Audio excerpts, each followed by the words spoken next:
Hello, welcome to Discussing Fitchburg Now. I'm your host, Sam Squalia. This week's show is on art and artists. We have two groups of artists that are doing displays at the Fitchburg Art Museum. And on our first half, we have the No Evil Project.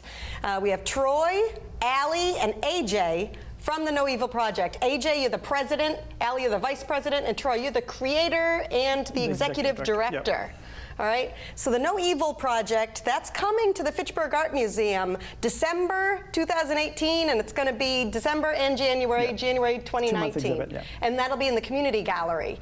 And so you are actually taking pictures of all our community members for this exhibit. Why don't you tell us about that? So the idea is to show the wide variety of people in the Fitchburg area. So the No Evil Project itself, the idea is to show that people aren't defined by their labels. So we photograph everyone posing as the three wise monkeys: see no evil, hear no evil, and speak no evil. And then people pick three words that describe themselves and then write a good deed to show they're not evil. And the idea is that there's a wide variety of people doing good stuff in the community and to challenge those stereotypes. So for this exhibit, what we wanted to do is really have it, since we're going to be in the Fitchburg Art Museum, to really showcase all the different aspects of the Fitchburg community. So we're trying to get people from all different aspects represented. So it's been really fun getting to know the different groups and meeting people. So how many portrait opportunities have you had with our community so far? We've done 3 photo shoots so far. 3 photo shoots at the Art Museum. We have another one coming up, and then we're doing some at the library too.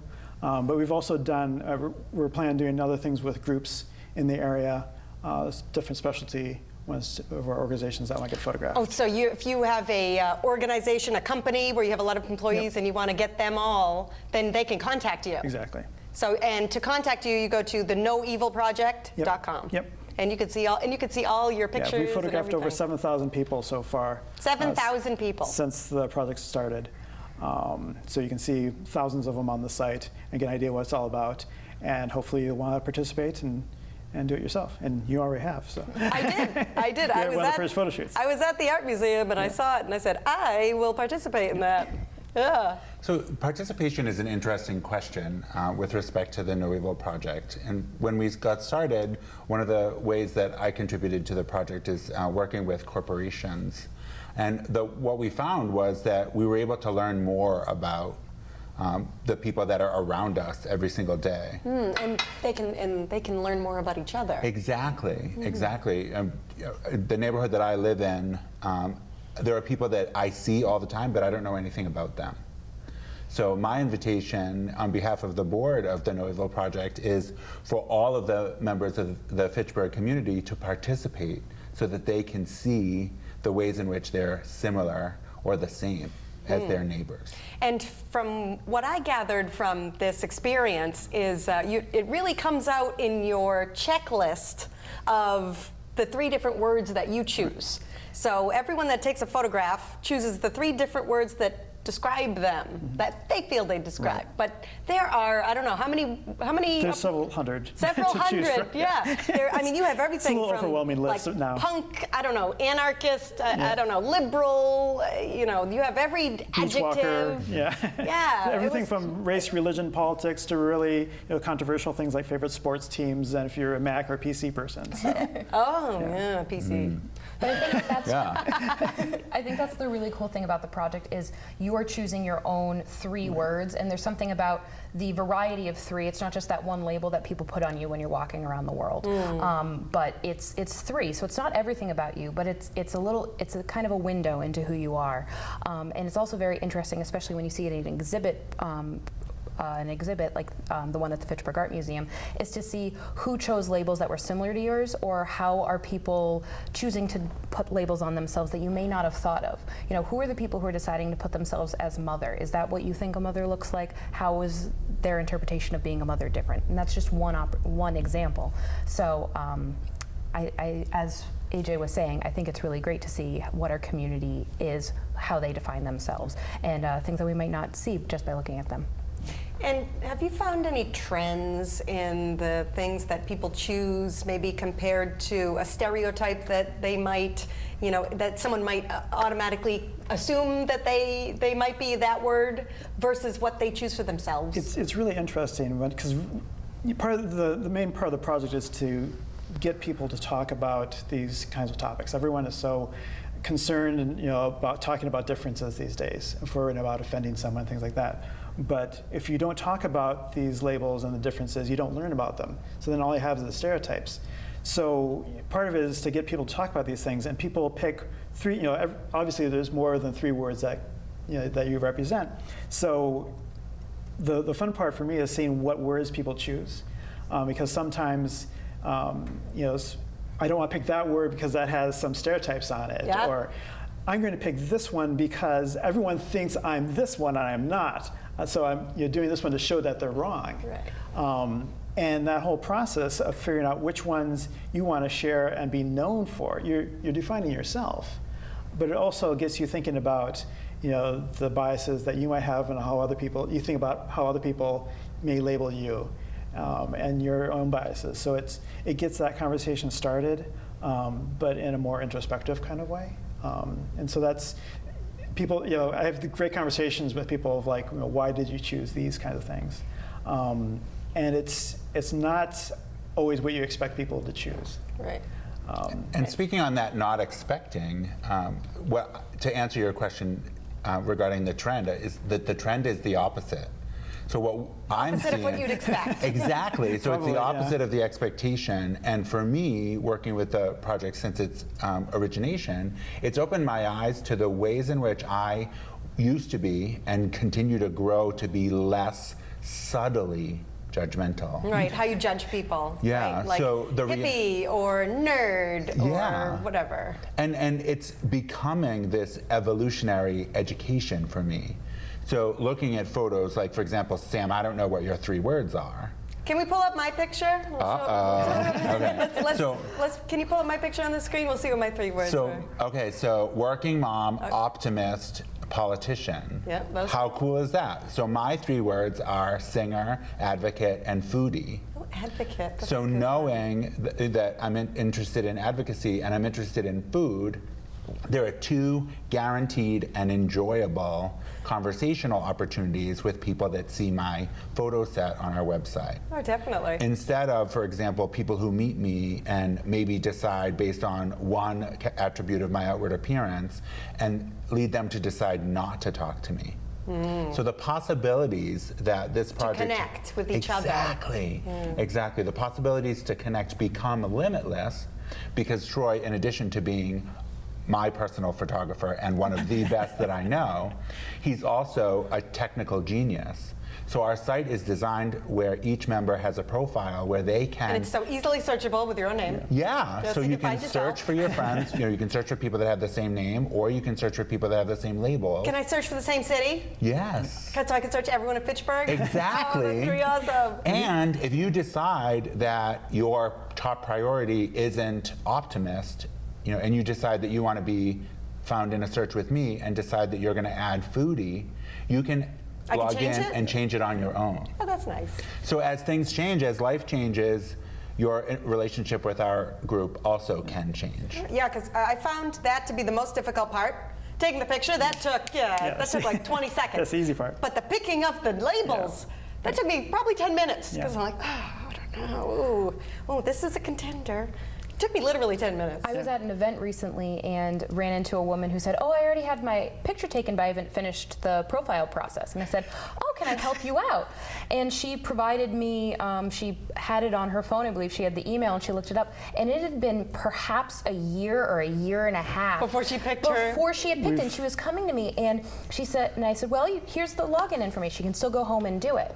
And she said, well, I really don't know what to do. And I sat down and talked with her for about 10 minutes and said, okay, let's focus on, don't focus on 3 labels. Pick one. What is one thing when you wake up in the morning that you genuinely feel, or that you are doing in the morning that is part of your routine? And that helped her think about what was important and what defined her. But then I said, what is something that nobody knows about you, but you get really excited about when they talk to you at a party or out and about? And that helped her pick her 3 words. And for me, it was really interesting to see she was taking this thing so seriously that she had taken a year and a half to actually put her words in. I can relate. We've actually had people that have taken 7 years to finish it. 7 years. Yeah. Like like words in progress. We had one that was really great because they took photos with her kid when the first year that we had done the photos in 2011, and never finished her daughter's thing. And so we retook her photos because it had been 8 years since we took them, and she looked a little different now. Because you started this in 2011. Yeah. But they went and they saw us other things, and like, hey, we're going to finish this thing. So it's not really a high, I think. For this, if you want to be in the exhibit, you have to get it done by November, but you can't take the 8 years if you want to be in the art exhibit this time. In the art museum exhibit. It's funny because it's like, you're limiting yourself to only 3 words. Right. But by doing that, you're opening yourself up to everyone else as well. Right. It's kind of.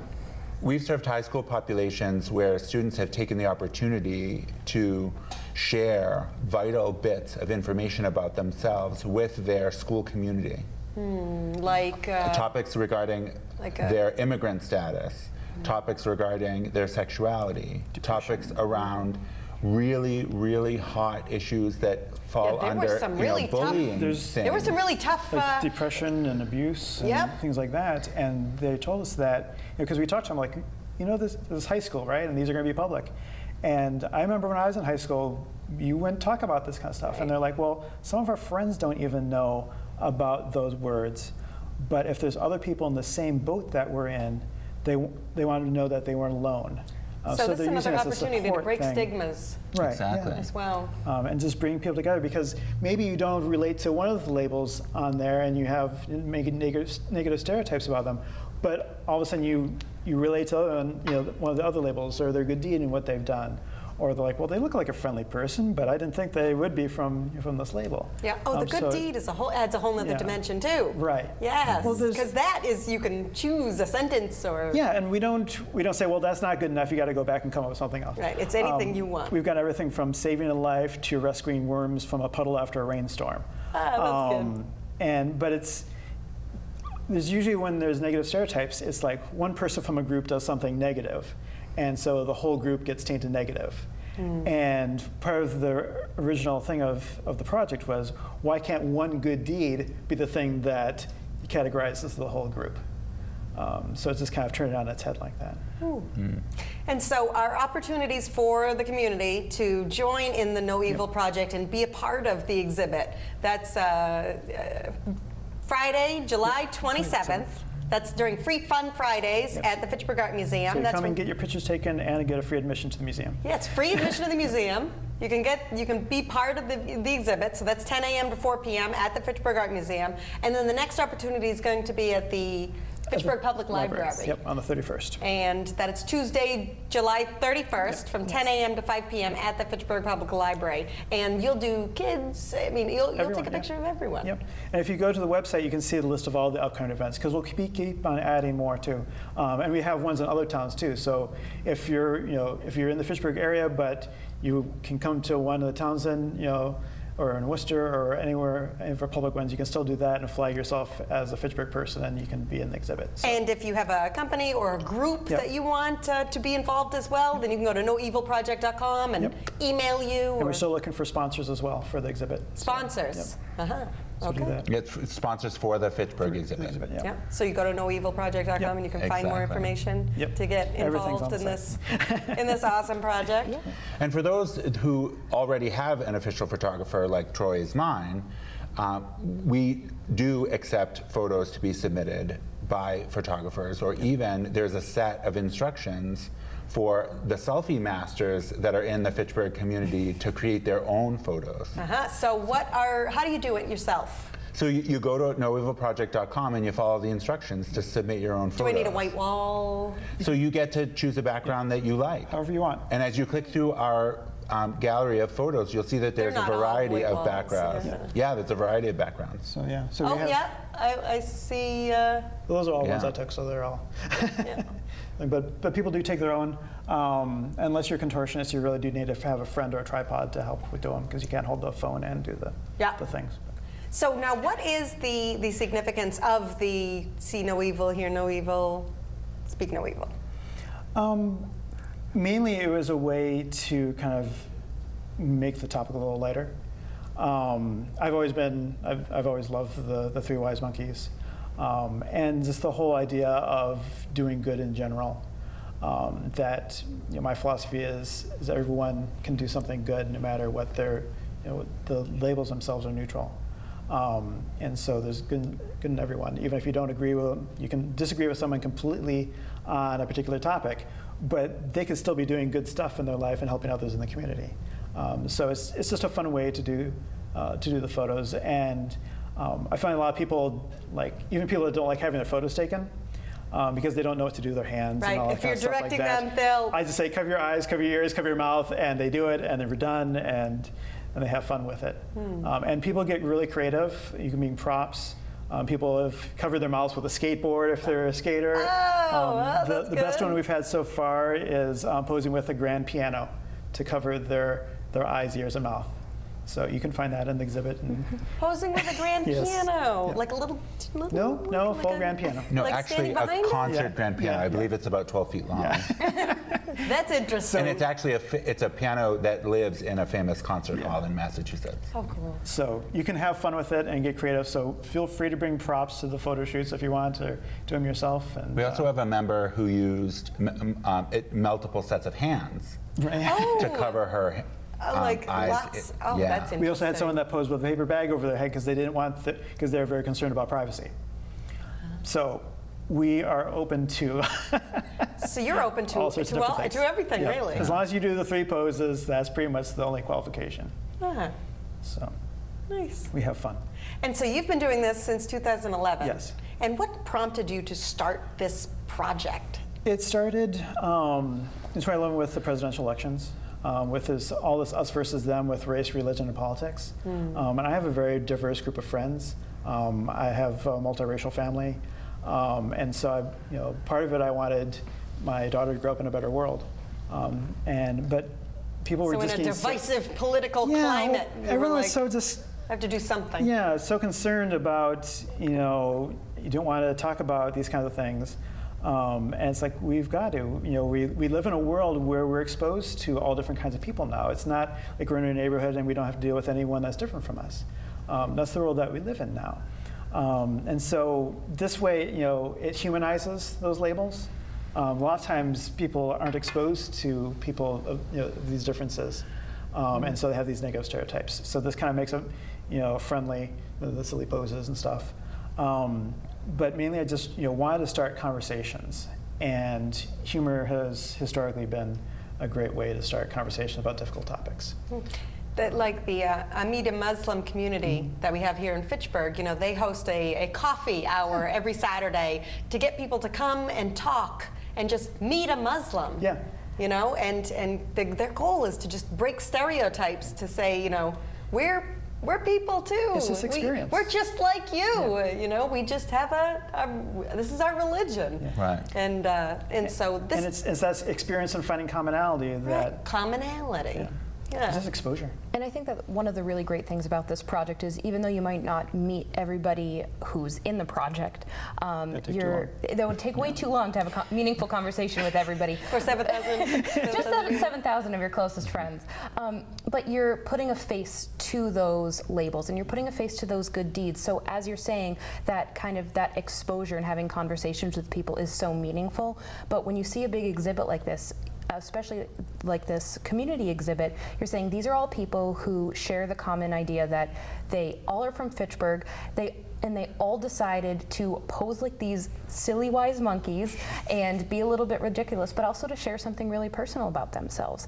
And so there are those 3 things that are all connecting you, and then it's all of those little differences that can start to break down those subtle stereotypes and generalizations that we have about each other. Now, when you group your photos within the gallery, do you have any system You know, totally random. Totally random. So you don't group by age or gender or titles or anything? No, because to me, seeing the differences next to each other is what makes it fun. Absolutely. You know, and seeing that, you know, on the website you kind of page through one by one. You can filter on your own on the website. Yep, and if you click on any of the labels of anyone, you can find everyone else that has that same label in the system. But what I like about the physical exhibits is that you see tons of them together that you can have on your computer screen, all together as one community. But basically, I either do them like in the order that they were taken, or completely random, and then sometimes I move around if I have, like, you know, too many people with yellow shirts together or something. Too many women all together. but there isn't a conscious thing for that. There isn't a grouped organization. No, and I think it makes it better when it's not. Yeah, the public exhibits are about demonstrating or putting on display a sampling of the community. And the way in which the sample is selected is by the individual participation. So we're here to talk about the project so that the greater community, and really my dream is for the entire population to pop into the library or into the art museum or to find another opportunity and to, you know, really exercise their right to be a member of the No Evil Project, to share their good deed, to, you know, choose their labels, etc., but also to be part of the history of this community, to be on display. Who else in this world can be a self-submitted subject in an art museum? Mona Lisa didn't just show up at the library and decide she was going to be on the wall. This is your big chance. This is your big opportunity. Do you want to be the subject of a grand piece of art in a beautiful art museum? This is the opportunity. We don't know when the next opportunity is going to come up. That's right. When opportunity comes a knocking. That's right. You answered the door, Sam. You're in. All right. I opened the door. Fame and fortune. Mm-hmm. So on that note, where is the No Evil Project going next? What are your next steps? What are your next plans? Well, we just recently became a nonprofit organization. Nonprofit. So before this was kind of my own labor of love kind of thing. And I felt that the project was basically outgrowing me, or I was holding it back. So we're official 501c3 now, so that we can get, one of the things that I really wanted to do was do more work with high schools because of the great experiences that we'd had so far. To connect students, break stigmas. Yeah. And so by becoming a nonprofit organization, we can get, you know, grants and corporate sponsorships and things like that. So hopefully we can get companies that will sponsor photo shoots at schools to help make these connections, you know, as, you know, self-identification, anti-bullying, you know, just empathy, all sorts of really great things that are happening with the schools. We're even working on a curriculum that will go along with this. That can be used in schools. That you don't have to do yourself. That you can. Right. Yeah. I can't photograph everyone in the world. Like chapters of the No Evil Project. Well, that's one of the things that we were talking about doing, is possibly getting chapters at different colleges and stuff like that. Because you started out of Worcester. Yep. Yeah. But we've had photo shoots in California colleges. They started out a lot with colleges having me come out doing stuff like that, and I have a college in California that flew me out to do a photo shoot there. There was a photo shoot in Malaysia of a group that wanted to do this. I didn't get to go to do that one. You didn't do it yourself? But they took the photos, sent me the photos and all the data, and we uploaded it to the system. So anyone in the world can organize an event and be part of this larger collection of community. Can participate. Yeah.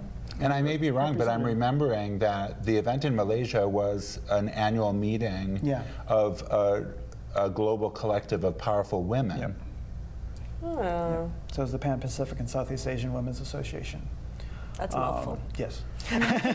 Which clearly makes them very important. Obviously. And we're grateful that they invited us to continue the development of their network. And showcase. So, and that's the thing that's really interesting too, is it's, sometimes people see it and they think it's only for minority populations. And we've done a little bit of everything. You know, the last exhibit that we did was at the Worcester Senior Center. So we did, we had 120 seniors to challenge the stereotypes of ageism. Oh, yeah. And Like you'd think, first thing, grandmother. right.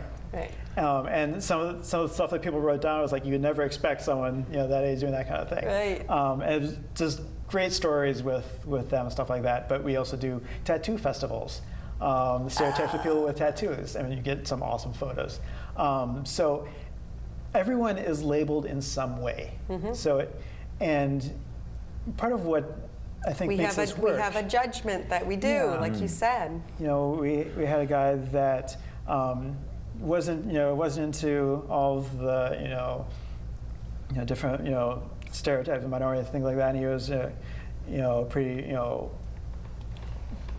the majority group from all categories.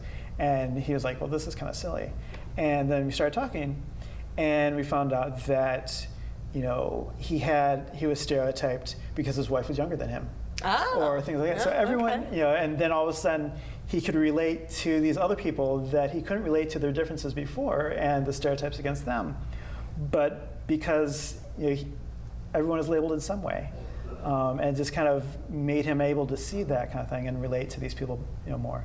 And it's not about having everyone agree with all the labels that people choose. It's not, like I'm going to, I've seen these words and I don't, I have negative stereotypes for a group and now I'm going to convert or something like that. That's not what it's about. It's seeing these people as just regular people that happen to have some different aspects to themselves. So we're not trying to change anyone. It's really just being able to see others as just regular people, and knowing their perspective of where they're coming from on things. So when it comes to your choice of your word to describe yourself, are there any words on your list of hundreds that are the most popular or that have never been used, or maybe are the most, I don't know, ones that people go, oh, the most, I don't know. There's basically when we started off, it was just kind of a really generic list of maybe like 50, and every time we do an event, people add more, especially with like hobbies and things like that. I've learned a lot of new words just from what people want to put on there and things like, oh, that's a thing, and so a lot of them, they'll be involved with something that they're really passionate about, but that isn't mainstream. And so it's really exciting for them to put down, that thing and have it under their name. Is there a most popular description? There really isn't. I think. I would think most popular, mother. Yeah, Mother? People can get really personal with the labels, but they can also, you can be as deeply personal as you want to be with it. So I think there's things like mother and father, brother, sister, and stuff like that. I think they are common because there's a larger group of them, but also it doesn't have that. It's safe for some people. Right, safe. Yep. But then there's other people that they really thank me because it gives them a voice to talk about their labels that aren't really safe to talk about, but they never get an opportunity. There's in polite society, talk about race, religion, and politics. So this is a way for them to say, I am this, but I do good stuff. Take a look. Where it's not wouldn't come up in normal conversation.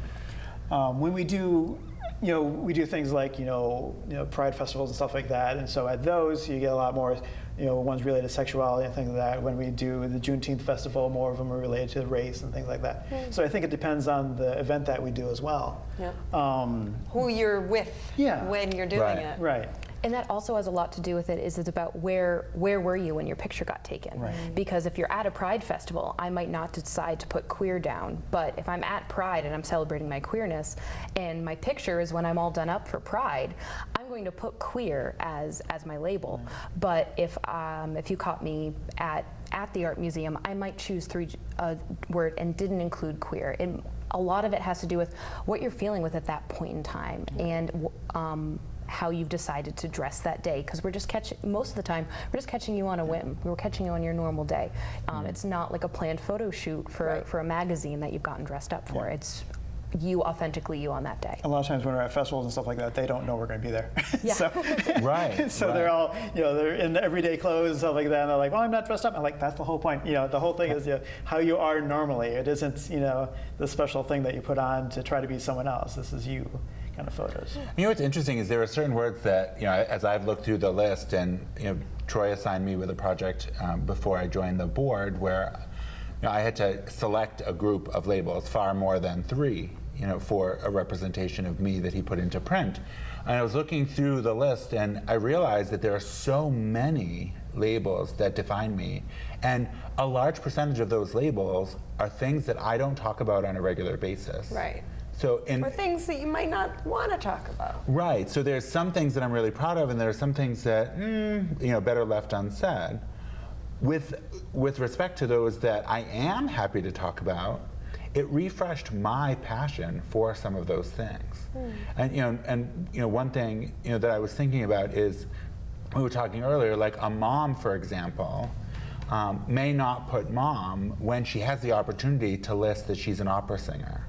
Right. Or that she is a contortionist. Or contortionist. I'm just looking at the list here.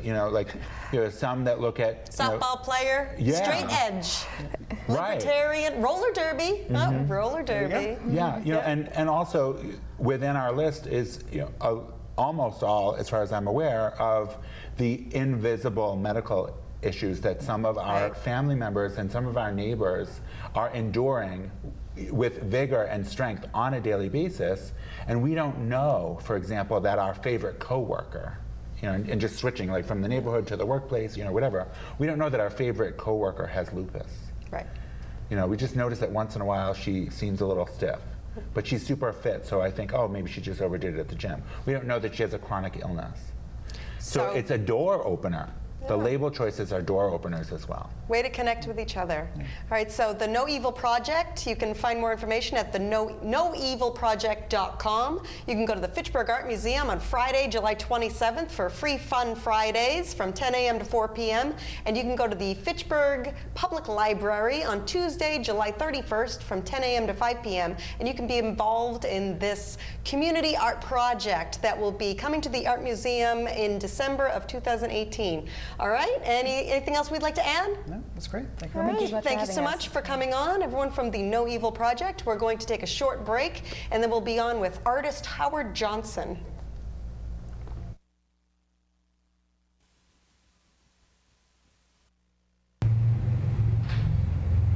Hi, Sam Squally here with members of the Bay State Brawlers, our Central Mass roller derby team. I'm here with Molly Walnuts, hello, Hydrogen Bomb, hi, and our new skater, Annabelle, skater name to be determined. Hi. Hi. All right, so we're talking about the upcoming roller derby that's going on at the Wallace Civic Center. Why don't you talk about that? Yeah, so we're in our lucky seventh season here in Central Massachusetts as the Bay State Brawlers. We've got one home game under our belt so far with 2 remaining. The next one, like you said, is this Saturday, July 21st at the Wallace Civic Center. Here's our schedule, yeah. July 21st. And what time did the games begin? Well, the first whistle's at 5:15, but we encourage people to get there a little early. Doors open at 4:30. There are concessions, lots of food and drink, and adult beverages for the grown-ups, some games and chances to meet some of the skaters. So. Is there a kids area too? Yeah, there's a great kids area. It's a really family-friendly event. Tickets for kids are just $5, and it's a 4-hour day. It's nice and in the air conditioning, so it's a great thing to do with your kids and for yourself, yeah. All right, so what team do you play for? I am a Brawling Broad. A Brawling Broad, and what is that? We have the Brawling Broads and the Punishers, And the Punishers, right? yeah. So the A team and the B team. So the A team are the Punishers. They're what we call our travel team, and the Brawling Broads are the B team. And it's a very exciting team to be on. It's a lot of great experience and a lot of, we've got people that started 6 months ago that are already making it to the Broads. We've got some of us that take a little bit longer to get there, but we're there now. And it's been just probably one one of the coolest things I've ever done. I think being abroad is pretty awesome. Awesome. And Annabelle, you just graduated from the new skater class. I did, yes. So did you do the first game in June? No, so we have different levels. So you start as a non-contact where you don't touch anybody at all, which is for the best. And then you kind of move up to level 1 and you start skating with the rest of the league. You learn how to really skate in close quarters with everybody, and you get to know everybody really, really well, really fast. So your first season is a learning season. Yeah, basically. Some people get a little bit faster because they've been on skates longer, and then some of us, like me, have never been on skates ever and start that way. So it takes a little bit longer, but we get there in the end. Well, it's super fun. I've been there. I love it. And so you have 2 more opportunities to go see the Brawling Broads and the Punishers, our Bay State Brawlers. Yes. And that's July 21st and August 11th, correct? Yes, ma'am. All right, you can go to baystatebrawlers.com for more information. And if you want to join a new skater class, follow baystatebrawlers.com and follow them on Facebook because they'll be announcing new skater classes coming up after the season ends, correct? Yep, the next new skater class is September 12th, and then the link to register is already live, so if you know you want to get in that first class and reserve your spot, you can go on the website now and do it. If you need a little more coaxing, come to a game, and we'll show you the ropes. Awesome. All right, thanks, guys. Thank you for having us. We'll see you there.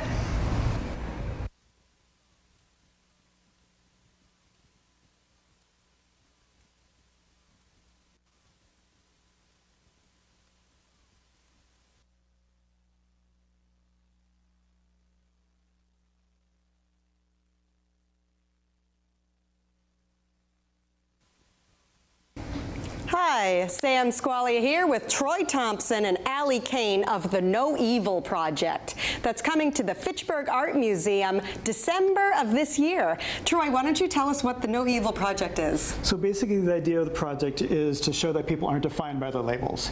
And we photographed over 7,500 people posing as the 3 wise monkeys: see no evil, hear no evil, and speak no evil.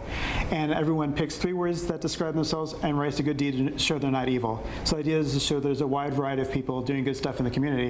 And for this exhibit, we're going to have all people that live, work, and play in the Fitchburg community. So this is going to be a community exhibit in the community hall at Fitchburg Art Museum. Literally be part of the exhibit. Yeah, I know. I came and I saw it and I took my picture. And when do the community members have an opportunity to come and take a picture and be a part of this, Allie? So we have several opportunities this summer. The 2 upcoming are at Free Fun Friday at the Fitchburg Art Museum. That's next Friday, July 27th from 10 a.m. to 4 p.m. And then you can also catch us at the Fitchburg Public Library on July 31st from 10 a.m. to 5 p.m. as well. And what does it look like when we come and we take our picture? Basically, it goes really quickly. You come in, we get your information, you pose, and then you fill out a worksheet to pick your labels and you write your good deed, and then you're done. You're in and out in 5 minutes. Yeah. And you could be a part of this exhibit for your life. Yep, exactly. So then you can come to the art museum and actually see yourself up on the wall. Okay, great. And if we need to schedule a personal, you can also schedule a personal. If you go to the website and you want to have your company or organization involved, you can have us come and do a mini photo shoot just for your group.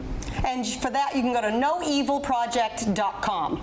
All right, so that's Friday, July 27th from 10 a.m. to 4 p.m. at the Fitchburg Art Museum, and Tuesday, July 31st at the Fitchburg Public Library from 10 a.m. to 5 p.m. All right, go to noevilproject.com for more information. Thank you.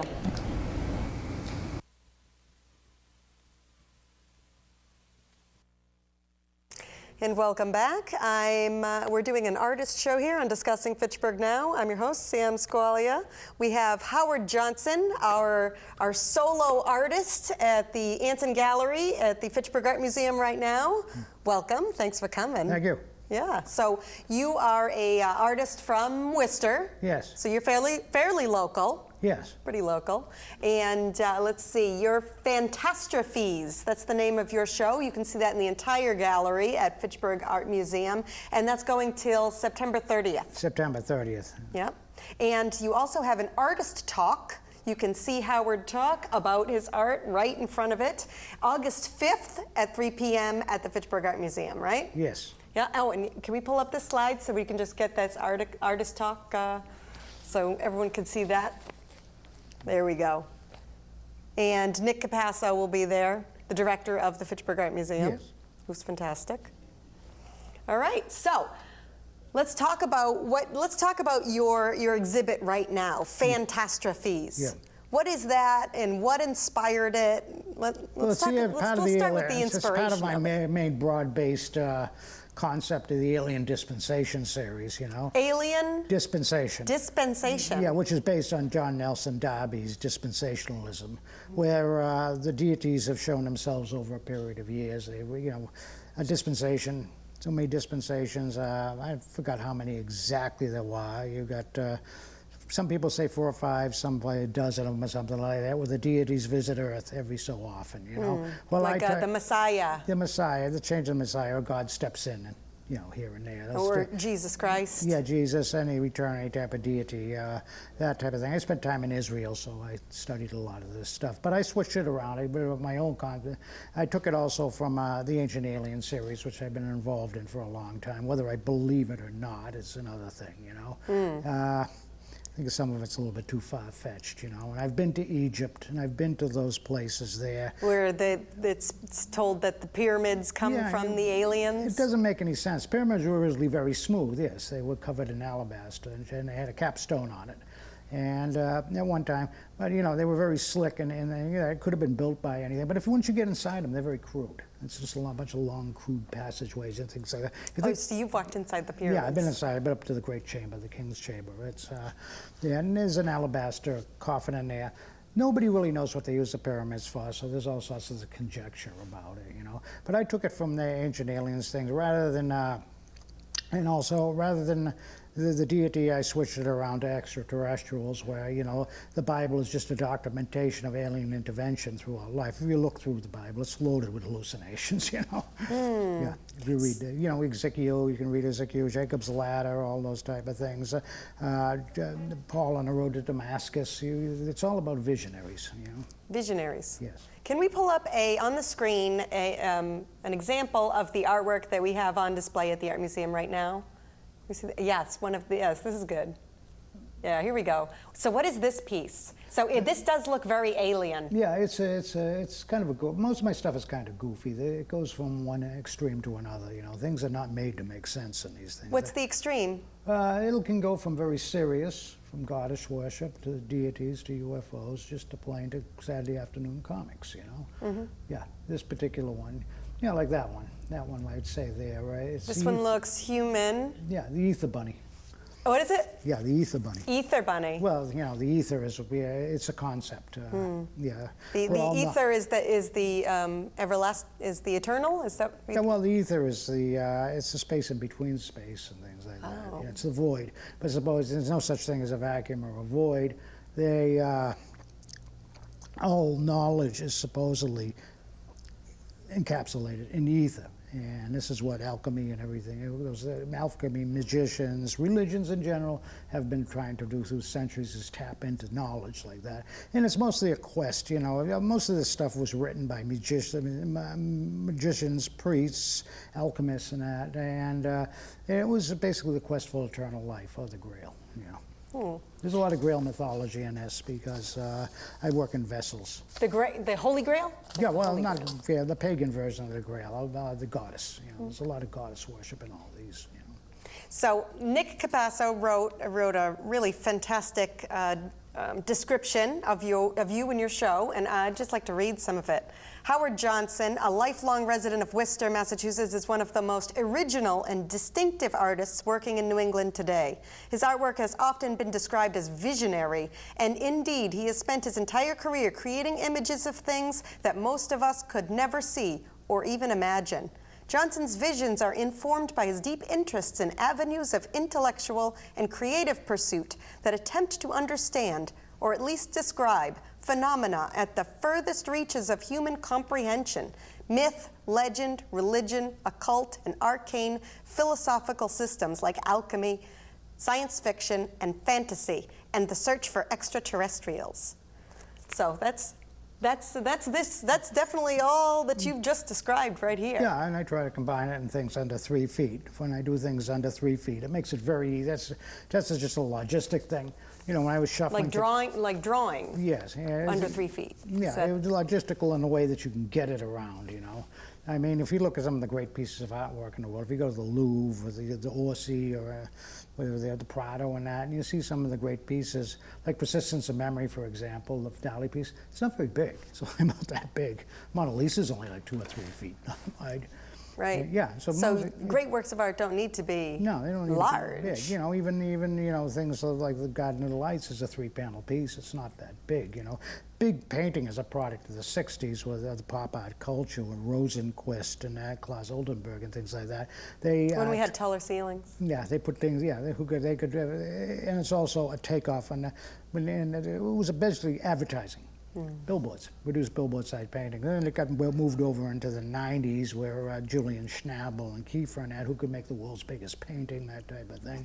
Big painting was in the '90s and '80s, but I think it all originated from tapestries. If you've been to the Vatican or any of those places, the great castles, they had tapestries on the wall, which were basically paintings, woven paintings, but that was just made to keep the drafts out of the building. You know?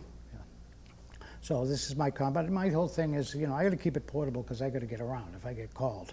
You know, I used to get called in New York from when I was with a gallery out there, and it was so darn easy. I just packed things into the boxes that the pallets came in, and just send it off to New York. No problem. I didn't have to drive out there or anything. So did you ever used to do larger pieces? What's your larger pieces? I tried doing 5 or 6. I had paintings, but I wasn't a very good painter. You know, painting's hard. Painting's one of the most difficult things around. Painting. You know? So you focus on drawing. Drawing. You're a draftsman, I believe I read. Yeah, and I'm also a sculptor. My talents are in clay. I have a kiln at home. One day I'll get back to that. Clay is another rough one too. You know? Clay's difficult. Well, it's not difficult. It's difficult to show, because a lot of galleries won't touch it because it's too breakable. It's hard to ship or anything like that, you know. And I know people in major cities in New York and things like that, and they won't touch glass or ceramic, you know.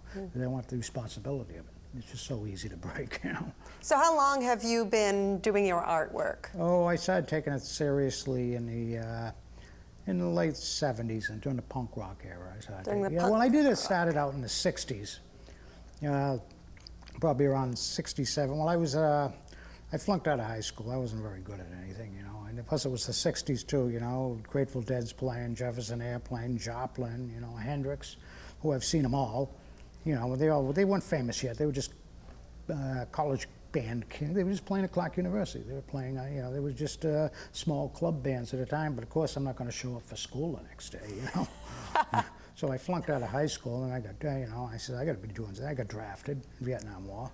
Drafted to Vietnam? Yeah, 1969. Yeah, I went on, I joined the Resistance, and it was a long, tedious process. But I was trying to get into college. So did you serve in Vietnam, or you? I was part of the Resistance. Part of the, I don't believe the protests. Yeah, I was part of it, the civil rights, and it was brutal. The Wall That Heals just came to Fitchburg. In remembrance of the Vietnam War thing. But you know, I don't believe in all this. You know, war is history is a study of tyranny, and war is civilization. You know, and it's all this stuff. It costs money and huge amounts of resources to fight war. Now, who's behind all that? Bankers and billionaires. You know, they stir up all this stuff. You know, so I don't really go for it. You know. Do you find your background and your kind of philosophies on politics or religion? I mean, obviously the religious. You know, you have a religious message. Do you have political messages as well? No, I stay away from politics. I call it the hysteria of the week. You can see it right now, you know. You can see what's going on now, you know. Every week it's pretty hysterical right now. Yeah, it is hilarious. I'm laughing at it. I can't wait till the next week. But you know, it does remind me of something. It reminds me of the Nuremberg rallies. If you've ever seen Triumph of Will, people getting harassed, people getting beat up at, at rallies and things like that. This Antifa, they've been around since 1920. You know, they're an offshoot of 1920 to stop fascism, and then they, after the fall of the Third Reich and World War II was over, they came into focus again to stop the Third Reich from rebuilding. You know, it was nothing like it is now. You know, and, but you know, I stay away from that's the hysteria of the week. You know, what do we have recently? Jesus, first it's Russia. Okay. Yeah, Russia's been lately. Yeah, and Trump. First it's Russia. No, way back it was Trump. Then it was Trump and Russia. Then we had assault rifles. There was a lot of Hillary. Yeah, the Hillary. Then we had the children. Each one of these things that lasts about 3 or 4 weeks, and then they find something else to be mad at. You know, and, you know, if I look at the I look at the stuff that was done in the 60s, the Peter Saul paintings and things like that, and the paintings of Angela Davis and that, and I remember that. But I had to remember, who was she? And then I remember, nobody remembers that anymore. That's how fast things are moving. So I stay away from political art, you know. So is there something in your background or how you grew up or your culture that kind of influences, that kind of brought you to where you are now in your expression of your art? Yeah, well, besides, you know, the Vietnam War thing, you know, and then the civil rights thing, well, I was used to use it to get out of things. It's like a dream escape. Yeah, escape also. I used it to shirk responsibility. If I was going to take a course in school, I took art because that was easy and I could bluff my way through it, you know. I went to really low-level schools with low-level teachers and things. To finish my degree, I always went to the level, who's the easiest, who won't make me do too much and things. I didn't want to work, I didn't want to go to school. Not a fan of structured environments? No, not a fan of school either. I hated it so well. I finally finished it. It was 8 years. Did you have any art education? I had a little at the Worcester Art Museum, which was a disaster too, you know, and it was constant, you know, that place wasn't very good. You know? Why? It was just, they didn't pay, so obviously they didn't get good teachers. You had young teachers come in that were very good for a period of time, and then they'd leave, you know, because they didn't pay, so you always got, you know, the bunch of the leftovers there, you know, and then, of course, they were all chasing the students around and things, students dating teachers and things like that. Spending more time on that type of stuff than they were teaching, you know. Yeah, it was not a very good school, you know. Worcester Art Museum School at the was time. the school, yeah. When did you go there?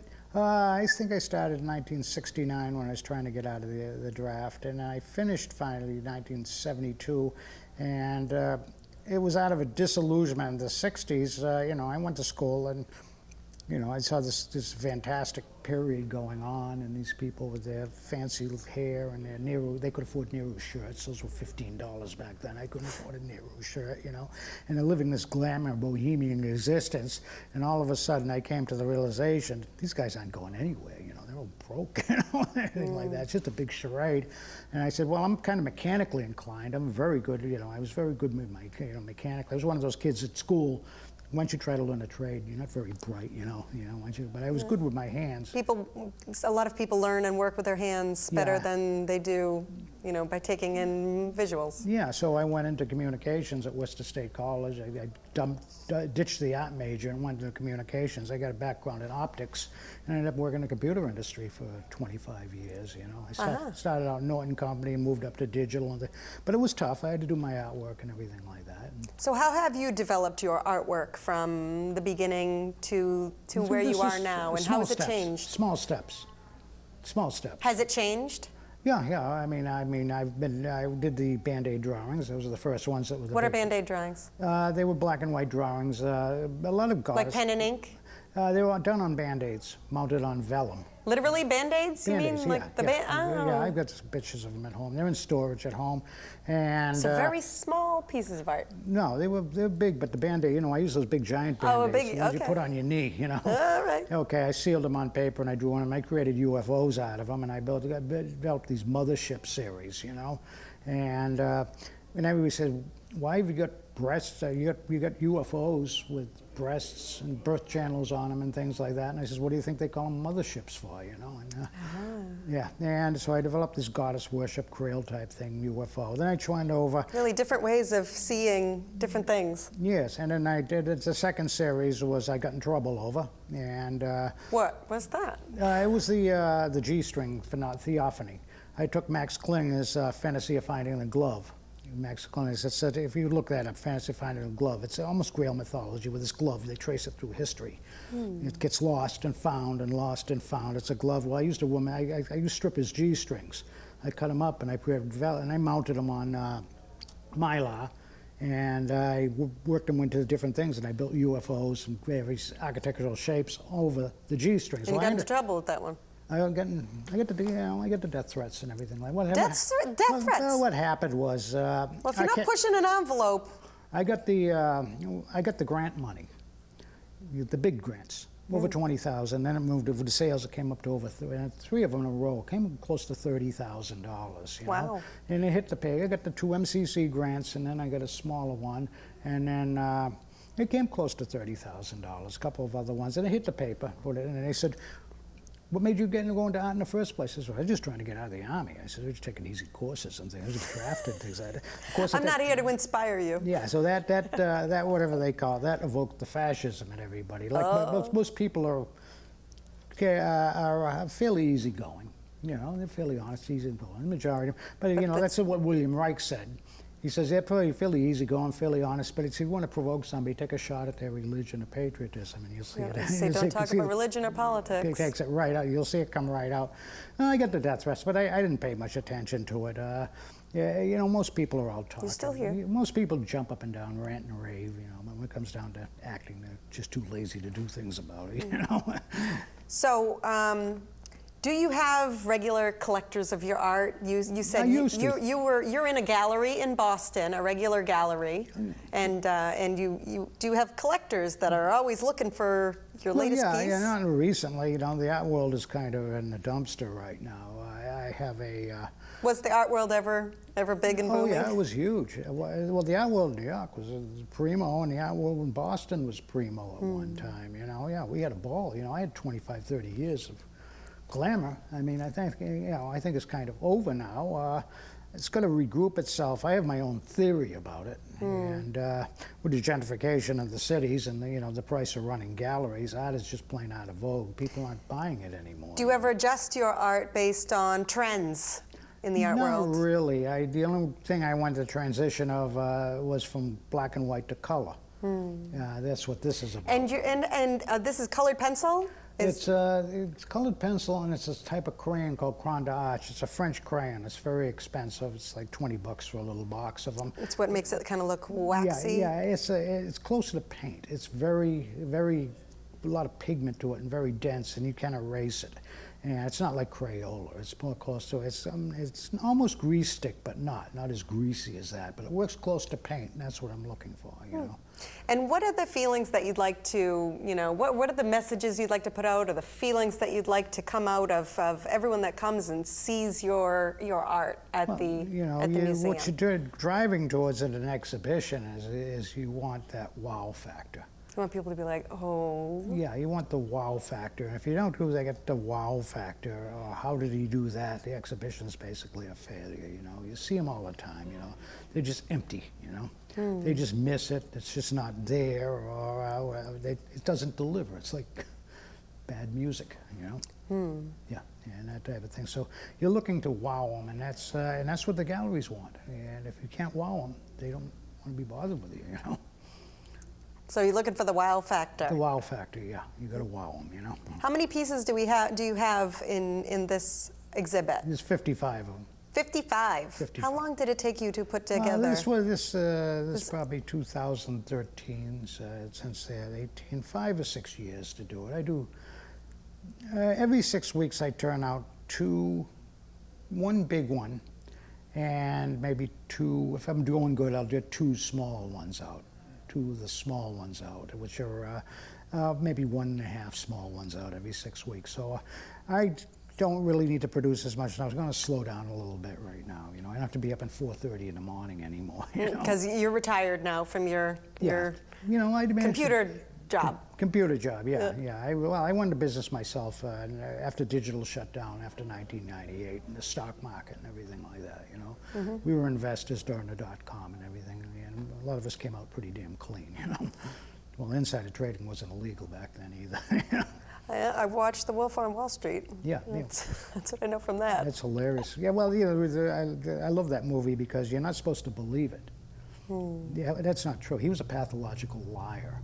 And if you look closely in at the color, the exaggeration, you can see the exaggerations in there because you can see the color of the car change every few times and things like that. Yeah. And a story change a few times. So they brought that out. He was hilarious.